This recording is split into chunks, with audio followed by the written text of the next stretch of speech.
विवाहिता महिला के मारी देवार परे प्रमाण नष्ट अभियोग स्वामी सास और ससुर के अटक रखीछे पुलिस।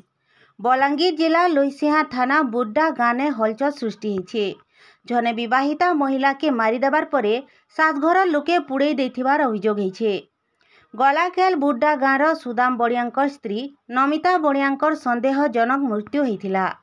नमितांकर बापा घर बरगढ़ जिला पहाड़ सिड़गिरा गाँ के खबर देथिले सासघर लोके।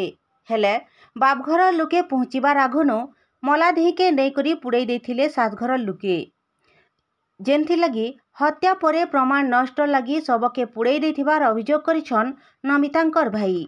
सत्यवान सराफ मुई पहाड़ सिगड़ार मो नानी टुके देथिनु बुड्डा लोसिंगारे से गत काली कण है मर्डर कर पुड़े दीजन जले दीजन तार सास घर लगे तार ससुर आर जुआ कोमल साथ आमको फोन कला आम जिते बेले 7:30 बजे ड्यूटी बाहर वाले जो फोन कला से टाइम आम गाड़ी आम बाहर बाहर मना करूँ ना पुड़ाबार लगे से आमर आसन आसन पुड़े दीजन और टोल फ्री नंबर में कॉल करी भुवनेश्वर आसिक पुलिस जान जान भी ना लिभ होते से टाइम के फायर ब्रिगेड के डाकिक लैसिंगा पुलिस से लिभे जाऊँ से जगह यहाँ पुलिस आनिक रखीजन इनु ताकर घर फैमिली टोटाल फैमिली की आनिजन निज पुलिस एड्रेस फेड्रेस पचारा केन जगह बोलिक कहला बेले फोन करता केन अच्छे बेला आम बरगढ़ तक होती पुलिस पहुँचुन पुड़े सारी देते आम न्याय चाहूँ और फाँसी चाहूँ निहाती गोटे जुड़े केस है इनता फाँसी देवार्टा निहाती टर्चर करुले बहुत टर्चर करुले पैसा पतर सुविधा असुविधा मुझे सब बेले पठाऊली गाँव में भी आप पचर पार फोन पे नंबर सब बेले 500 1000 2000 जेन एनी टाइम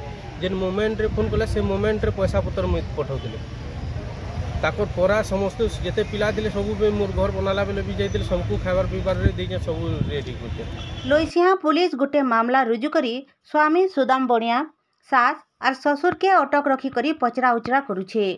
अटक स्वामी झनक तांकर स्त्री रेलवे लाइन थी आत्महत्या करी देवार परे सबके आनी करी पुड़े देथिबार कहउछन।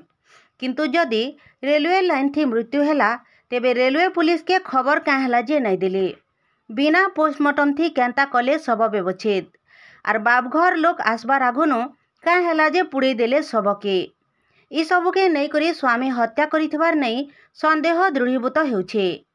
सियाड़े आगुनो यौतुक लगी निर्यातना दे आसुथिले स्वामी सुदाम जेनथि लगी से आर संपर्कीय मिसिकरी हत्या करिथिबार अभियोग करिछन परिवार लोके।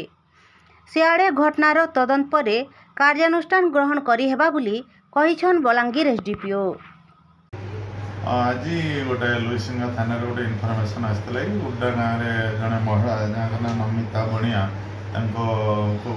पोड़ी देती विदाउट इंटीमेशन टू पुलिस तो से आधार में आम पुलिस टीम जाइए जहाँ देखिले दरपड़ा सब ये अच्छी रखाई बर्तमान प्राथमिक स्तर में परिवार लोक आम डकई से गोटे रिपोर्ट लिखुं रिपोर्ट आम हस्तगत होना और रिपोर्ट देला आमर जहाँ आईन अनुसार कार्यानुष्ठान हम आम करूँ जी दोषी जब जी अच्छा कार्यानुष्ठान बर्तमान तो तदंत आम जस्ट आरंभ करूँ प्राथमिक तदंतर पचरा उचरा चली समथिंग आ तदंत आगू बढ़ले जना पड़ो प्रकृत तथ्य कौन। लोईसिहानु महेश करंक रिपोर्ट बिगुल टीवी।